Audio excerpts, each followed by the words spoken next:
اگر نفس کا مان لیا تو پھر یاد رکھے گا ہمارا یہ دعویٰ ہی ایک خالی کھوکھلا کہ ہم نے کلمہ پڑھا ہے رسول اللہ صلی اللہ علیہ وسلم کا، لیکن قرآن کیا کہتا ہے مسلمان، تو نے نفس کو خدا مانا ہے، مجھ خدا کو خدا نہیں مانا. یہ تیرا کھوکھلا دعویٰ ہے کہ تیرا خدا ہے رب ذوالجلال، زمین و آسمان کا نظام چلانے والا رب ذوالجلال. قرآن کے الفاظ ہے ارأیت من اتخذ الہہ ہوا، کیا آپ نے ایسے لوگوں کو دیکھا ہے زندگی کے اندر یا رسول اللہ صلی اللہ علیہ وسلم جنہوں نے اپنے ہی نفس کو اپنا معبود بنا لیا، جنہوں نے اپنے ہی نفس کو اپنا خدا بنا لیا؟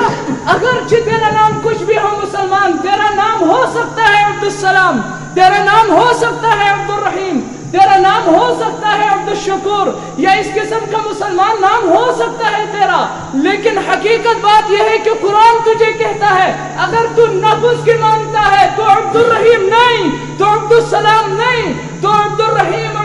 فلاں فلاں فلاں نہیں، بلکہ تو ہے عبد النفس، تو نفس کا غلام ہے، تو نفس کا پجاری ہے.